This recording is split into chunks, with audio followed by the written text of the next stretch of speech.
Vous les adorez, vous en redemandez sans arrêt. Voici enfin notre troisième conte gastronomique. Après le cochon bleu du Saguenay, après la débâcle, on a aujourd'hui le nain jaune. Une recette 18 ans et plus.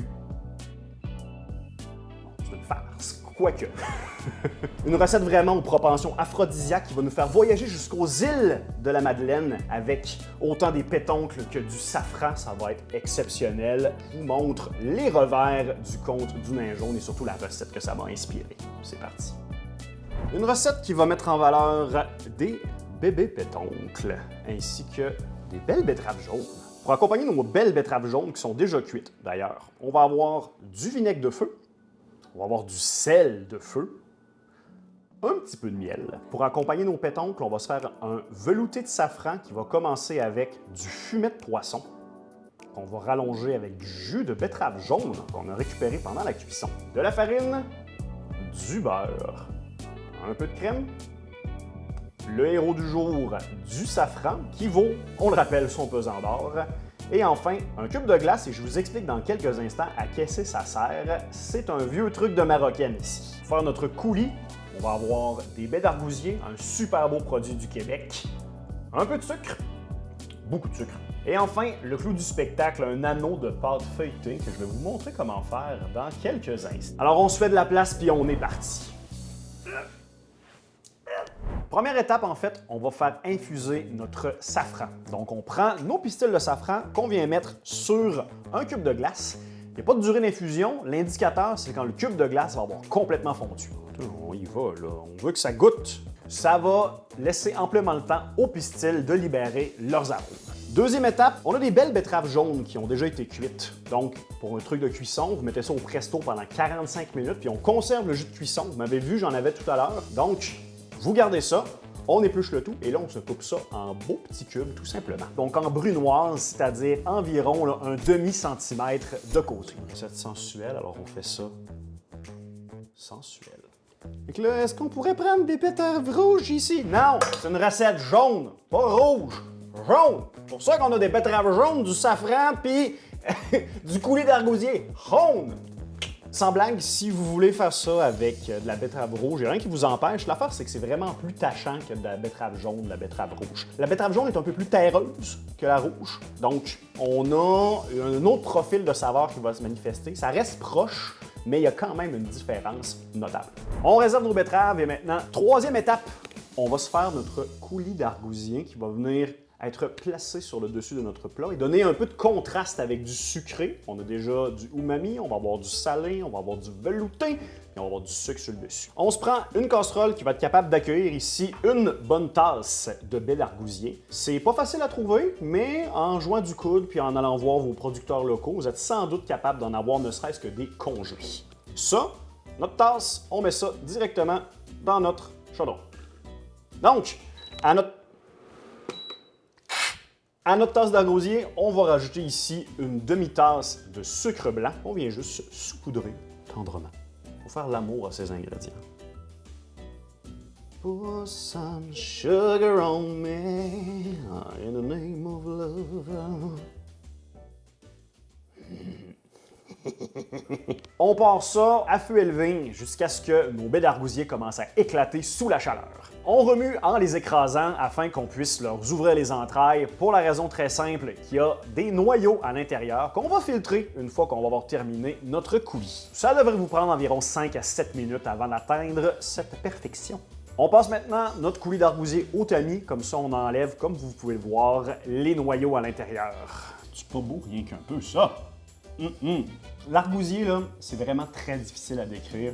C'est à la fois le goût des baies sauvages, mais pas le bleuet ni les framboises. On a vraiment juste le côté sauvage, un peu compoté, un peu d'orange presque. C'est assez difficile à décrire, c'est vraiment exceptionnel. Tu sais, le goût qui s'en rapprocherait peut-être le plus, ça serait les cerises de terre si tu croisais ça un peu avec des oranges presque, mais comme l'argousier, c'est vraiment indescriptible, ça n'a pas son égal. Une fois que ça a été passé au tamis, on met ça directement dans une pipette à l'aide d'un entonnoir. On réserve ça, on va s'en servir pour le service à la toute fin. On ressort notre plaque à cuisson. Maintenant, notre velouté de safran. C'est vraiment simple. On commence avec un roux à l'intérieur de la casserole. Donc, ça nous prend du beurre qu'on fait fondre. Une fois que notre beurre est fondu, on va venir rajouter notre farine. Et là, on mélange. Et un roux, c'est facile à brûler.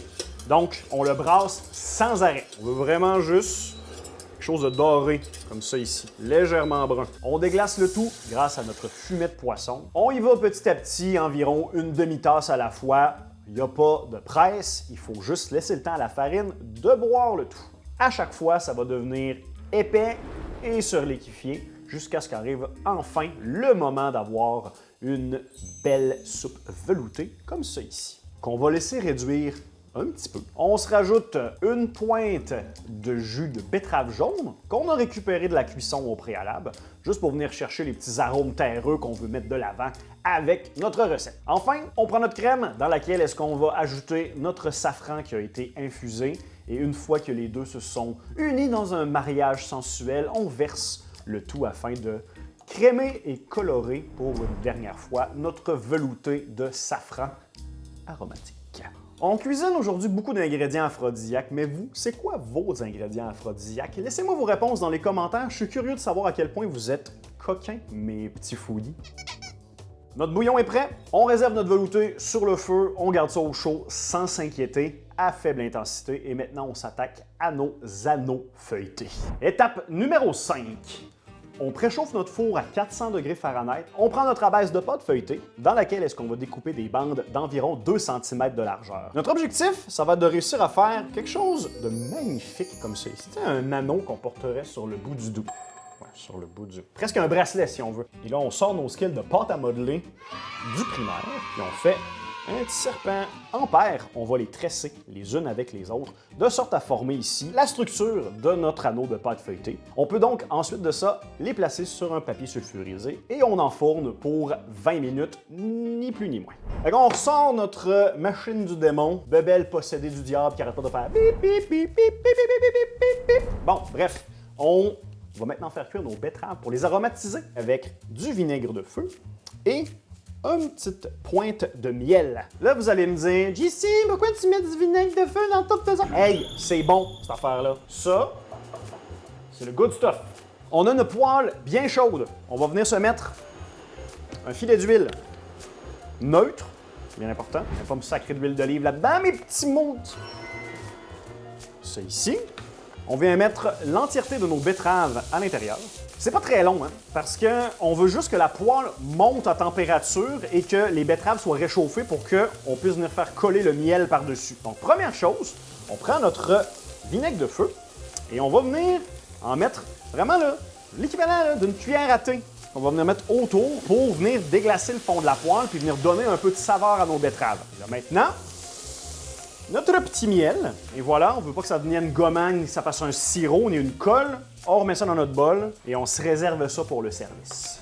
Ça fait 20 minutes, on est prêt à sortir ça du four, on sort nos plus belles mitaines. On y va?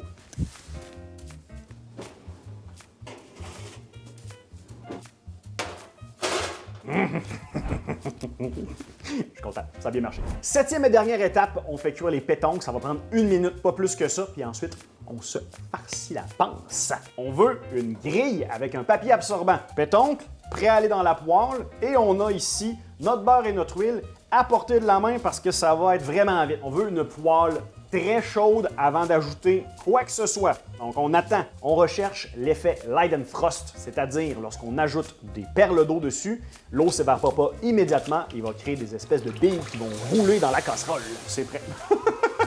Une fois qu'on a atteint ce point-là, on peut se permettre d'ajouter notre huile. Et maintenant, on vient mettre nos pétoncles. On les touche pas, on les laisse cuire. Ça va prendre 20-30 secondes maximum, mais on veut qu'il y ait une belle croûte. On va savoir que c'est prêt quand les pétoncles vont commencer à se décrocher tout seuls. Et là, c'est le temps, on rajoute du beurre. Et on fait rouler les pétoncles. Là, ils sont beaux, ils ont pris de la couleur, ils sont super bien beurrés. On les sort sur la grille. Et on est prêt à servir. Ça sent bon dans le cancre. C'est le temps de se repaître de nos aphrodisiaques, alors on monte notre assiette. On ajoute une bonne louche de notre velouté de safran. Grâce à notre cuillère, on vient disposer notre brunoise de betterave abondamment dans le fond du nid. Par-dessus, on vient placer nos pétoncles poêlés. Alors on va prendre l'anneau de mariage du nain jaune qu'on vient placer juste ici. Et maintenant, coulis l'argousier. On va prendre nos petites pousses de radis.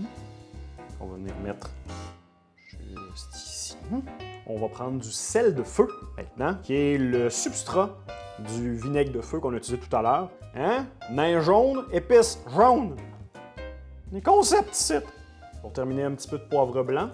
Comme ça, on ne tachera pas notre belle décoration.